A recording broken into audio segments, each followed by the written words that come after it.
तो hello guys, कैसे हो आप लोग। मैं करता हूँ ठीक ही होंगे। एंड 14 फेब को क्या क्या मौज मस्ती करी ये मुझे कमेंट करके बताओ। खैर आज का वीडियो थोड़ा लंबा होने वाला है, इसलिए ज्यादा बकवास नहीं। तो देखो थंबनेल में मैंने लगा रखा है अमाडो इज मेन विलन। तो देखो ये चीज मैंने झूठी नहीं कही है, और जो मैंने वो उत्सुत्सुकी वाले अमाडो की फोटो लगाई है वो भी कोई क्लिकबेट नहीं है। तो मुझे पता है आप सोच रहे होंगे कि वो क्लिकबेट नहीं है तो क्या वो रियल है। So yes, it is real. तो अगर ये रियल है तो इसके बारे में मैं बताने वाला हूँ, और कुछ ऐसे हिंट्स जो हमें टाइम स्किप के अंदर से मिले हैं इसके बारे में भी मैं बताने वाला हूँ। एंड एडा एंड डायमंड के बारे में भी इस वीडियो में बात करने वाले हैं, इसलिए वीडियो में एंड तक बने रहिएगा। तो अब बिना टाइम की माँ का भरोसा किए जल्दी से वीडियो को स्टार्ट कर देते हैं। तो सबसे पहली जो थ्योरी होने वाली है वो होने वाली है टाइम स्किप थ्योरी, यानी कि टाइम स्किप के अंदर जो हमें हिंट्स देखने को मिले हैं कि अमाडो इज विलन उसके बारे में। तो एपिसोड 1 की स्टार्टिंग में जो हमें सीन देखने को मिला था, अब उस सीन का नाम क्या है? हाँ, वो सीन जिसके दम पर आज तक हमारा बोरुटो सीरीज चल रहा है।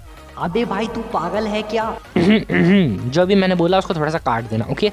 तो देखो एपिसोड 1 में हमें देखने को मिला था हमारा प्रोलॉग सीन, जिसके अंदर हमें काफी अच्छी अच्छी डिटेल्स बताई गई थी, और उसी सीन की वजह से काफी ज्यादा हाइप बन गई है। तो उस सीन के अंदर हमने देखा था हमारे टाइम स्किप वाले बोरुटो एंड कावाकी को, और उनकी एक छोटी सी कन्वर्सेशन को, एंड उसके बाद उनकी फाइट को। इनकी कन्वर्सेशन और इनकी फाइट के बारे में इसी वीडियो में आगे बात होने वाली है, लेकिन अभी बात करते हैं उनके लुक्स को लेकर। तो हम सब ये देख ही सकते हैं कि जो हमारा कावाकी एंड बोरुटो है, इनके कपड़ों की कंडीशन कुछ अच्छी सी लग रही, खासकर हमारे बोरुटो की। और हाँ, इस डिटेल का क्रेडिट जाता है एक रेडिट पोस्ट को, जिसका लिंक मैंने डिस्क्रिप्शन में दे दिया है एज अ क्रेडिट। तो देखो जो हमारे बोरुटो एंड कावाकी है, उन दोनों को देखकर हम साफ साफ पता लगा ही सकते हैं कि आपस में लड़ने से पहले वो लोग पहले किसी और बंदों से लड़के आए थे। एंड गेस व्हाट, वो जिनसे लड़के आए थे वो लोग कौन हो सकते हैं? वो लोग हो सकते हैं साइबॉर्ग या फिर उत्सुत्सुकीज। तो जहाँ तक मुझे लगता है वो लोग हो सकते हैं साइबॉर्ग्स, क्योंकि उत्सुत्सुकी होना जरूरी नहीं है। क्योंकि यूनिवर्स में काफी सारे प्लेनेट है जहाँ पे चाकरा मौजूद है, तो सारे के सारे उत्सुत्सुकी अर्थ पे आके मरे ये जरूरी नहीं है। तो वो जो उत्सुत्सुकी गॉड हमें देखने को मिला था, इसके बारे में भी थोड़ा वीडियो के एंड में बातचीत होने वाली है।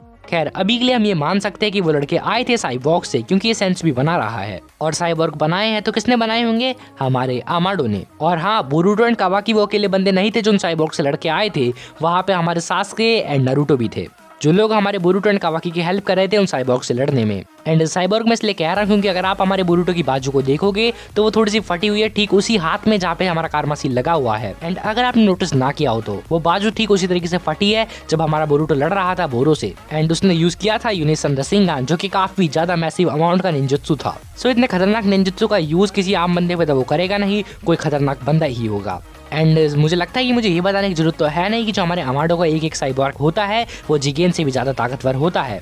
इसके बारे में भी थोड़ा आगे बात होने वाली है। तो अब ये पार्ट होने वाला है वीडियो का मेन पार्ट। इस पार्ट का नाम है अमाडो इज मेन विलन। सो मैंने इस वीडियो में कहा था कि हमारे अमाडो के साइबॉर्ग्स से हमारा कावाकी, बोरुटो, नारुतो एंड सासुके लड़ रहे थे। तो देखो अगर आपको याद ना हो तो हमारे अमाडो ने हम सभी को अपने खुद के मुंह से बताया था कि पास्ट में उसने काफी सारे साइबॉर्ग बनाए थे जो कि जिगेन से भी ज्यादा ताकतवर थे, लेकिन उन सभी साइबॉर्ग्स को हमारे जिगेन के ऑर्डर पर डिस्ट्रॉय कर दिया गया। और जब तक जिगेन या फिर कहे तो इशिकी मौजूद था, तब तक हमारा अमाडो अपने प्लान को आगे नहीं बढ़ा सकता था, क्योंकि जिगेन काफी खतरनाक बंदा था। सो यहीं से उसकी प्लान की स्टार्टिंग होती है। उसने हमारे कावाकी बॉय को एस्केप करने में हेल्प करी, ताकि आगे जाकर कावाकी अपना बदला ले सके हमारे इशिकी से। और इशिकी से अगर वो अपना बदला लेगा तो इसका मतलब वो हमारे इशिकी को मार ही देगा, जिससे इनडायरेक्टली फायदा होने वाला था हमारे अमाडो को, और इसीलिए उसने हेल्प करी हमारे कावाकी की भागने में। एंड इसके बाद वो हमारे लीफ विलेज के साथ भी यूनाइट हो गया, इन केस वो प्रोटेक्टेड रहे। बट क्या आपको सच में लगता है हमारे अमाडो को प्रोटेक्शन की जरूरत है? इसके बारे में आगे बात करते हैं। तो देखो अमाडो ने लीफ विलेज ज्वाइन कर लिया ताकि सबको लगे भाई अमाडो काफी भोला बंदा है,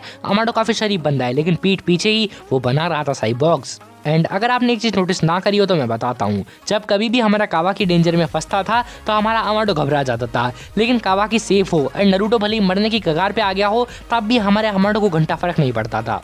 लेकिन अगर कावाकी डेंजर में होता था तो उसको पसीने आ जाते थे, एंड कावाकी के ही डेंजर में होने की वजह से उसे पसीने क्यों आते थे? तो देखो आपको याद ही होगा जो हमारा कोड है वो भी जिगेन से ज्यादा पावरफुल है, लेकिन उसने अपने शरीर के अंदर लगा रखे हैं लिमिटर्स। लेकिन वहीं दूसरी साइड अगर आप बात करोगे बोरो की एंड डेल्टा की, तो वो दोनों जिगेन से ज्यादा पावरफुल नहीं है। तो ऐसा क्यों? तो ऐसा इसलिए है क्योंकि जो हमारा कोड था वही बनने वाला था हमारा एनाबेल ऑफ अमाडो, यानी कि जो हमारा अमाडो है वो पहले चूज करता है कोड को इन प्लेस ऑफ कावाकी, इसलिए वो उसके अंदर इतनी ज्यादा पावर डाल देता है ताकि वो आगे जाके उसके काम आए। लेकिन जब उसे पता लग जाता है कि भाई वो तो इसी का पुजारी है, इसलिए वो कुछ ना कुछ छेड़खानी कर देता है, और इसी वजह से कावाकी को लाना पड़ता है। खैर अब बात करते हैं हम ईडा एंड डायमंड के बारे में। तो हमें पता है अमाडो ने काफी ज्यादा साइबॉर्ग्स बनाए थे उसके पास्ट में, और उनमें से एक थे ईडा एंड डायमंड। तो हमारे बोरो ने सारे के सारे साइबॉर्ग्स को खत्म कर दिया था, लेकिन उसने ईडा एंड डायमंड को छोड़ दिया था। ऐसा क्यों? तो देखो ऐसा हो सकता है कि जब हमारा बोरो गया होगा एडा को डिस्ट्रॉय करने, तो हमारी एडा ने यूज कर लिया होगा उसकी सेंड्रिंगान की एबिलिटी हमारे बोरो पर, एंड ऐसे ही उसने हमारे डायमंड को भी बचा लिया। लेकिन जब हमारी एडा को पता लगा कि उसकी लाइफ कितनी मीनिंगलेस है, उसकी लाइफ में कोई गोल ही नहीं है, तो इसलिए उसको गुस्सा आने लगा हमारे अमाडो पर जिसने उसे क्रिएट किया था। एंड शायद इसीलिए हमारी एडा रिवेंज लेना चाहती है हमारे अमाडो से। और हमारे अमाडो को तो अभी तक लग रहा है कि हमारे एडा एंड डायमंड मर चुके हैं, लेकिन जब उसे पता लगेगा कि एडा एंड डायमंड जिंदा है तो हमारे अमाडो को काफी बड़ा शौक लगने वाला है, क्योंकि ऐसा हो सकता है कि जो हमारे एडा एंड डायमंड है वही सबसे ताकतवर साइबॉर्ग हो हमारे अमाडो के, क्योंकि भाई जोगान के लेवल के डोजुत्सु है उन दोनों के पास, शेनरिंगान एंड उसका नाम पता नहीं दूसरे वाले का क्या है, तो ऐसा होने के चांसेस काफी ज्यादा अमाउंट में हाई है। एंड आप कंप्लीट करते हैं उस प्रोलॉग सीन वाले पार्ट को, तो हमें पता ही है जो हमारा कावाकी है वो हमारे बोरुटो से कहता है मैं तुम्हें वहां पर सेंड कर दूंगा जहाँ पे मैंने 7th होकागे को भेजा है। तो इसका कोई गलत मीनिंग नहीं है, इसका मीनिंग है कि वो हमारे बोरुटो को प्रोटेक्ट करना चाहता है। लेकिन किससे? वो प्रोटेक्ट करना चाहता है हमारे बोरुटो को उन साइबॉर्ग से, क्योंकि हमें पता है भले ही हमारा बोरुटो कितना भी कूल हो, वो बनना चाहते हो सास्के जैसा, एंड भले टाइम स्किप वाले सीन में वो लग रहा हो सास्के जैसा, पर वो बेटा तो है हमारे नरूटो का। तो इसीलिए नरूटो एंड बोरुटो दोनों जा रहे थे उन साइबॉर्ग से भिड़ने। लेकिन हमारा कावाकी को पता है अमाडो के साइबॉर्ग्स की पावर, इसलिए वो हमारे 7th होकागे को तो कार्मा सील की हेल्प से भेज देता है दूसरे डायमेंशन में। और हमारे नरूटो के पास कोई कार्मा सील नहीं है, इसलिए वो वहां से वापस नहीं आ सकता और वो वहां पे एकदम सेफ है। लेकिन वही अगर वो ऐसा बोरुटो के साथ करता है तो बोरुटो वापस से आ जाता है, क्योंकि उसके पास जोगान एंड कार्मा सील दोनों है। तो इसलिए वो हमारे बोरुटो को लड़के समझाना चाहता है कि मेरी बात मान लो, उस जगह पर चले जाओ जहाँ पे मैंने 7th होकागे को भेजा है, वहाँ पे तुम सेफ रहोगे। सो ठीक है, ये सब तो समझ में आता है, लेकिन उसने कहा था the age of shinobi is over, तो इसका मतलब क्या हुआ? तो देखो हम सभी को पता है अमाडो का एक साइबॉर्ग जिगेन से काफी ज्यादा ही ताकतवर है। सो इनकेस अगर कोई भी नॉर्मल शिनोबी उससे लड़ने जाता है या फिर एक कहे तो नॉर्मल निंजा उससे लड़ने जाता है तो वो मारा ही जाएगा, ये एक सुसाइड मिशन कहलाएगा। एंड एक शिनोबी क्या यूज करता है, उसका चाकरा फॉर फाइटिंग। और वहीं कावाकी भी एक शिनोबी नहीं है, क्योंकि उसने लगवा रखा है एक निंजा टूल उसके अंदर, जो कि है एक कार्मा सील एंड एक निंजा टूल। वहीं अगर हम बात करें शिनोबिस की तो वो तो लड़ने के काबिल नहीं है, क्योंकि वो वहाँ पे जाके सिर्फ मरेंगे। लेकिन अगर हम बात करें बोरुटो की तो बोरुटो एकदम प्योर है, उसके पास एकदम प्योर कार्मा सील, उसके पास एकदम प्योर स्वॉर्ड, एंड उसके पास कोई भी तरीके का निंजा टूल नहीं है। तो इसी वजह से अगर वो वहाँ पे जाएगा तो एक शिनोबी भी कहलाएगा, लेकिन वो भी वहाँ पे जाके मारा जाएगा। एंड शायद इसलिए बोरुटो कहता है मैं अभी भी एक शिनोबी हूँ। लेकिन हमारा कावाकी उसे समझाना चाह रहा है, क्योंकि हमें पता है अगर कावाकी चाहता कि वो हमारे बोरुटो को नुकसान पहुंचाए तो कब का हमारे बोरुटो की वो चटनी बना देता। खैर अब बात करते हैं हमारे उचिया सास्के की। सास्के का क्या हुआ? तो गाइस सास्के मर चुका है। यस यू आर राइट, उस टाइम स्किप वाले सीन में हमारा सास्के मर चुका है। तो देखो हमें पता ही है सास्के जो था हमारा वो काफी अच्छा बंदा था, लेकिन उसने उसके पास्ट में काफी बुरी हरकतें करी है, जैसे कि खुद की बीबी को 2-3 बार मारने की कोशिश करा है उसने, खुद की बेस्ट फ्रेंड को मारने की कोशिश करा है उसने, और काफी बड़े बड़े कलेश खड़े करे थे उसने। और इन्हें सबको दिमाग में रखने के लिए उसने अपना एक हाथ अभी तक नहीं जुड़वाया है। सो देखो जब उसे पता लगेगा कि भाई अमाडो के इतने खतरनाक प्लान है, वो इतने सारे साइबॉर्ग भेज रहा है लीफ विलेज के अंदर, तो ऑफ कोर्स सास्के ट्राई करेगा उन सबको अकेला रोकने के लिए, और सास्के वहाँ पे अकेला चला जाएगा और ये कहलाएगा एक सुसाइड मिशन। लेकिन बोरुटो उसके सेंसे के साथ चला जाता है, और जब उसे पता लगता है कि हमारा सास्के उसी ऑलमोस्ट मरने वाला है तो वो हमारे सास्के को ले जाता है उसके साथ वापस लीफ विलेज के लिए यूजिंग हिज कार्मा सील। खैर लेकिन तब तक हमारा उचिया सास्के नहीं बच पाता और उसकी क्लोक को हमारा बोरुटो पहन लेता है as for his respect, and उसकी स्वॉर्ड को भी हमारा बोरुटो ले लेता है फॉर फाइटिंग, क्योंकि निंजुत्सु तो कुछ काम आने वाले नहीं है, क्योंकि भाई अब हमारा अमाडो बना सकता है एक कार्मा सील। तो ऐसा भी तो हो सकता है कि उसने उन सारे साइबॉर्ग्स को फेक कार्मा सील दी हो फॉर फाइटिंग। तो भाई अब बंदा इतने सारे साइबॉर्ग खुद के लिए बना रहा है, तो एक ने एक कार्मा सील तो उसने खुद के हाथ में भी लगवाई होगी, और जरूरी नहीं उसने हाथ में लगवाई हो, उसने कहीं पे भी लगवाई हो सकती है, क्योंकि जैसे कि हमें पता है जिगेन की जो कार्मा सील थी वो थी उसके चिन्ह पर, तो शायद हमारे अमाडो ने उसके चेस्ट वगैरह या फिर कहीं और जगह पर कार्मा सील लगवाई हो।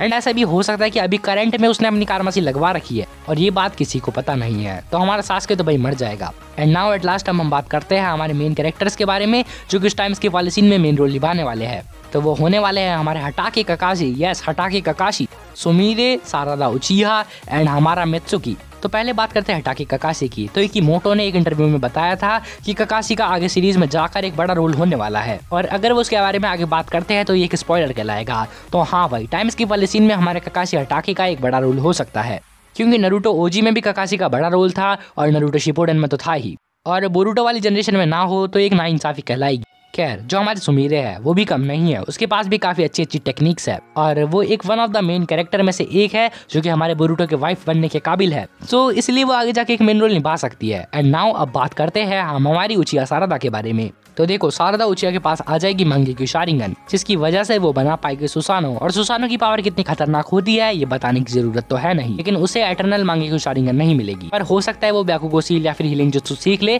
ताकि उसे एटर्नल मंगेक्यू शारिंगन की जरूरत ही ना पड़े। तो क्योंकि हमें पता है हमारे लेटेस्ट चैप्टर के अंदर हम देख सकते हैं जो हमारा बोरुटो है उसके आर पार हो रखा है छेद। एंड जब शारदा को ये बात पता लगी तो ठीक लेडी जुनाडे एंड साकुरा की तरह ही वो भी एक हीलिंग जुत्सु सीख ले to protect his allies. And now let's talk about our boy Mitsuki, जो कि यूज करेगा फुल खतरनाक सेज मोड। एंड हो सकता है कि वो उसके सेज मोड की पावर एकदम अच्छे से अचीव कर ले ताकि वो फुल खतरनाक बैडेस मोड में आ जाए एंड देन वो काफी अच्छे से तबाही भी मचा दे। Okay guys, that's all for today. अगर आपने यहाँ तक वीडियो देखा है तो कमेंट में लिख देना आई वाज देयर, जिससे मुझे पता लग जाए कि आपने मेरा वीडियो पूरा देखा है और मेरे एफर्ट्स वेस्ट नहीं गए हैं। तो पहली बार इतना लंबा वीडियो बनाया एक थ्योरी वीडियो, तो पसंद आया तो एक टैग कर देना और चैनल को सब्सक्राइब भी कर देना। तो मिलते हैं किसी और वीडियो में, तब तक के लिए सायोनारा।